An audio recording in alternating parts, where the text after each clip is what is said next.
নমস্কার, আমি লগ্নজিৎ। আমার চ্যানেলে আপনাদের সবাইকে স্বাগত। আজকে আলোচনা করব বৃহস্পতি যে কর্কট রাশিতে উচ্ছ্বস্ত, এর ফলে তুলা রাশি এবং লগ্নের জাতকদের জীবনে বর্তমানে কি হচ্ছে বা কি হতে চলেছে। তো সর্বপ্রথম শুরু করা যাক। তুলা রাশির আমি বলব এই সময় আপনাদের কিন্তু হাতে ফিক্সড অ্যাসেট মানে লিকুইড মানির থেকে বড় কথা ফিক্সড অ্যাসেট কিন্তু বাড়বে। এই সময় আপনারা কিন্তু কথাবার্তা দিয়ে ডেফিনেটলি কাজ হাসিল করতে পারেন।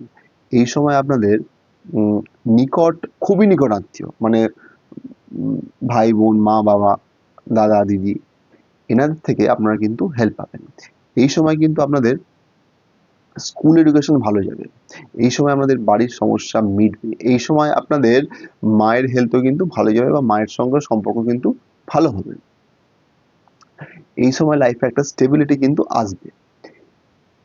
সেই সঙ্গে আপনারা ধরুন যারা কোনো কম্পিটিটিভ এক্সামের প্রিপারেশন নিচ্ছেন, সেই সময়টা কিন্তু তুলা রাশি এবং লগ্নের জাতকদের মানুষদের জন্য কিন্তু ভালো। এই সময় শত্রুরা আপনার কাছে কিন্তু মাথা নত করবে। এই যে সময়টা, এই পার্টিকুলার টাইম পিরিয়ডে বলতে পারি আমি যে রোগ অসুখ থেকেও আপনারা কিন্তু বাঁচবেন। দৈনন্দিন কাজকর্ম কিন্তু ভালো হবে। ওভারঅল কর্মের জায়গা, সে আপনি চাকরি করুন, ব্যবসা করুন, যাই করুন না কেন, সেইটা কিন্তু এই যে টাইম পিরিয়ডে, টাইম স্লটে কিন্তু যথেষ্ট ভালো যাবে। যদি আমার এই প্রোগ্রাম ভালো লাগে অবশ্যই চ্যানেলটিকে সাবস্ক্রাইব করবেন, লাইক করবেন, শেয়ার করবেন, কমেন্ট করতে ভুলবেন না। নমস্কার, ভালো থাকবেন।